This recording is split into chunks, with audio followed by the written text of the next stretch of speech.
everybody and welcome back to our maths lesson. So today we are going to be having a look at shape for our starter. So you can see that I've got shape A, B and C, three different shapes on the board, and I'll give you a clue, they are all irregular, okay? Have a think and just try to remember what irregular means. And hopefully you've remembered that it means that all of the sides and the angles are different, okay? So here, you can see that I've got angles, lines of symmetry and the name of the shape. So what I'd like you guys to do now in your maths book is put shape A and then tell me what the angles are. So are they acute, are they obtuse and so on. Then tell me, does it have any lines of symmetry, and tell me the name of the shape. Okay, you can see that I've done shape A for you. So shape A, I've drawn the angles on just to help me, and I can see that there's two that are smaller than a right angle, okay? So if they are smaller than a right angle, they're called acute. And then I've got two which are larger than a right angle, which are called obtuse, okay? And then I had a look at the lines of symmetry and I thought, no, there aren't any, because there's nothing. Even if I cut it across there, this point would end up here and it wouldn't match up. So therefore there's no lines of symmetry. And finally, the name of the shape, as you heard before, I said that it was irregular and it's a four-sided shape. So a four-sided shape as a whole we would call a quadrilateral. Remember the word quad? And therefore the shape is called an irregular quadrilateral, okay? So can you guys now have a go at doing the same with shape B and shape C? Pause the video and come back together and we'll go through it, okay? Off you go. Okay, hopefully you've been able to see shape B and shape C really clearly. Now I'm going to do the same and I'm going to draw my angles on here, okay? Now you can see that I'm going to draw those bottom two slightly differently. Now why have I drawn those like that? Good, hopefully you've realised that they're a right angle. So this shape has got two right angles. Okay, and then this one and this one are different angles. So this one, if it was a right angle, would go up and across. So because it's smaller than a right angle, it's called acute. So we've got one acute angle. And then finally, our last one is larger than a right angle. The right angle would be like that. So it's bigger. So therefore it's obtuse. Again, shape B doesn't have any lines of symmetry, and hopefully you've got the name of the shape. Well, it's the same. It's got 1, 2, 3, 4 sides, and it's an irregular shape. Therefore, it's called an irregular quadrilateral as well. Okay. Now, shape C is slightly trickier. So let's have a look at these internal angles first of all. So we can see that that's smaller than 90 degrees, and so is that one. Are there any others that are smaller than 90 degrees? Yes, there's also that one, because if that was 90 degrees, it would go like that. So we've got 1, 2, 3 acute angles. And then we've got 1, 2 obtuse angles. What's this angle called? Have a think about it, where it's more than 180 degrees. So we've got 2 obtuse. And well done if you got that right. An angle that's larger than 180 degrees is called a reflex angle. So there is 1 reflex angle as well. Don't worry if you missed that off, it's not an issue. Again, there are no lines of symmetry in this one. And what would the shape name be? Well, let's count how many sides it's got first of all. 1, 2, 3, 4, 5, 6. So if it's got 6 sides, what is a 6-sided shape called? Well, it's called a hexagon, but when I think of a hexagon, a normal hexagon is going to look something like that. But that's a regular hexagon. This one has got all different angles, all different lengths, and therefore it's called an irregular hexagon. So well done if you got all of those correct. Okay, today we're going to move on and we're going to have a look at converting today between standard units of measure, as you can see from our objective. Now, let's not forget that we need our short date today, and we also need the word gap. Now, some of you might have noticed that we've got another word added to our vocabulary chart, and we've got the word convert. So what I'd like you to do, as you did yesterday, is at the back of your maths book, add the word convert to your vocabulary chart, and see if by the end of the lesson you can tell me what the word convert means, okay? If you know it now, then that's an advantage and you can write it straight away in your book. So today we're going to have a look at converting between different measurements, and this is a really important skill, and once you've got it ingrained, it's one of those things that you're not going to forget, okay? So I have drawn, or started to draw, a conversion chart on the board, and what I'd like you guys to do as I'm doing this is have a go at drawing your own in your maths book, because you are going to need to refer to it today and tomorrow, okay?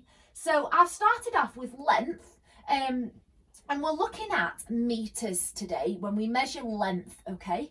So meters is here, and then the measurement above meters in the same unit is called kilometers, okay? Then we've got below meters, centimeters, and even smaller than centimeters, we've got millimeters.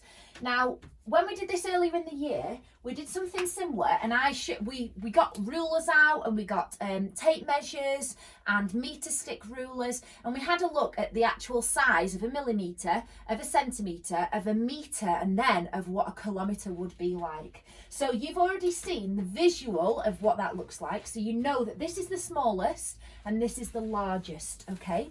So today, let's have a think about how many millimetres there are in a centimetre.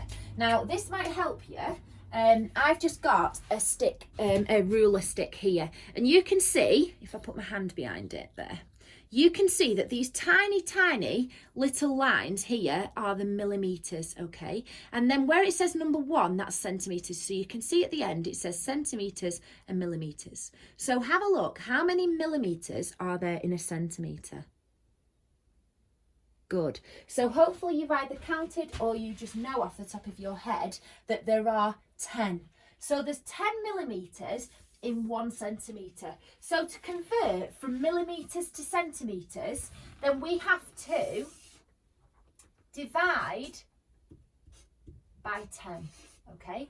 So if I've got millimetres and I say, right, well, I've got 10 millimetres, which was there if you remember, 10 millimetres, if I divide it by 10, then that will tell me how many centimetres. So 10 divided by 10 is 1, so that would be right.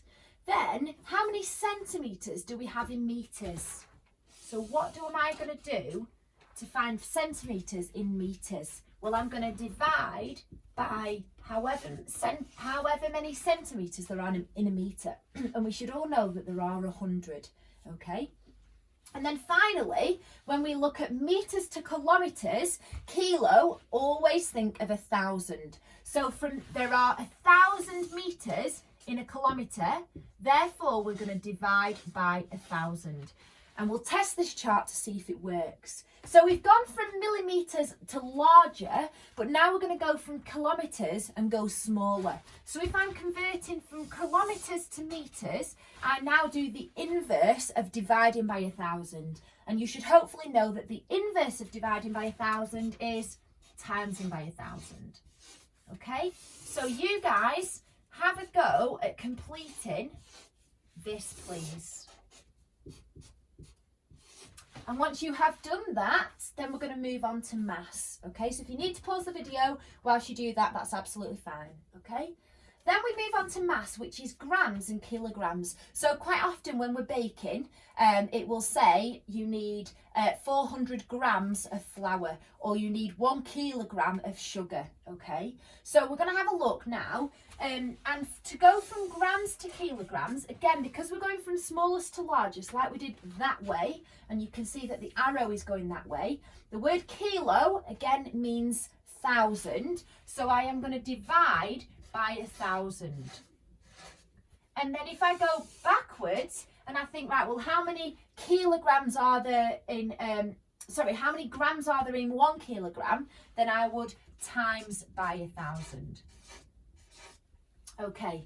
And then finally, we've got capacity. Oh, if you haven't already, write that one in your book before you move on to capacity. So capacity, we've got millilitres, centilitres and litres. So this talks about if you've got a jug of water or liquid and you need, for example, to pour an exact amount in there, you need 400 millilitres of water or you need 2 litres of orange juice, okay? So again, when we think about this, the millilitres to centilitres is similar to from the millimetres to centimetres. So there are 10. So we would divide by 10. Okay. And then when we think of centi here, centimetres, centilitres, and we go from centimetres to metres and centilitres to litres, I divide by 100. So it's the exact same. Now, quite often, you might not see centilitres. It might just go straight from millilitres to litres. So all you do is divide by 10 and then divide by 100. Or that's the same as dividing by 1,000, okay? So I'm going to put a big jump over there because sometimes it misses out this bit, okay? So you guys do exactly the same in your maths book. Then if we go the opposite way from litres to centilitres, as we did up here, we do the inverse of this, which is timesing by 100. And then we do the inverse of this, which is timesing by 10. Okay, so what we're going to then do today is use our conversion chart, which we've created here. And I would like you to actually look at the numbers below on your task sheet. And it will say, for example, how many metres are there in 2 kilometres? Okay, so if I have got 2 kilometres and it's asking me how many metres, well, I'm going from kilometres and I'm going 2 metres. So if I've got kilometres and I'm going to metres here, then I've got 2 and I'm timesing by 1,000. So how many metres are in a kilometre? Hopefully you've done 2 times by 1,000 and you've got the answer 2,000. Okay, so I'm going to write some now that I'd like you guys to use this chart to complete. Okay, so if I write them in black so you can see them nice and bold. So the first one is how many, in fact what I'll write is 3 centimetres equals how many millimetres. So this time you're going from centimetres and you're going to millimetres, okay? Then how many does, if I have got 400 centimetres, I want to know how many metres that is. So this time I've gone from centimetres to metres. So I've gone from centimetres to metres. So what have I done to that number? Okay, and then finally on this chart I'm going to ask you as a tricky one to go from 3 kilometres, this is tricky, to centimetres. Now you might say, well actually I can't do that because I've got kilometres here and it goes to metres. So if you want to go to centimetres, you have to do that thing first, then you have to do this thing first. Okay, so have a go at that one. You can pause the video whilst you do that. Okay, let's fill in the answers for our maths before I leave you to get cracking with it. This is just a bit of a warm-up. So we've got 3 centimetres to millimetres. So I'm going centimetres to millimetres and my number is 3. So what do I need to do to that? If I jump from here to here, I times it by 10. Therefore, 3 times by 10 is 30. So there are 30 millimetres in 3 centimetres. Okay, the next one, I'm going from centimetres to metres. So I'm going there. So I've got 400 divided by 100. How many hundreds are in 400? 100, 200, 300, 400. And you can see that it's 4.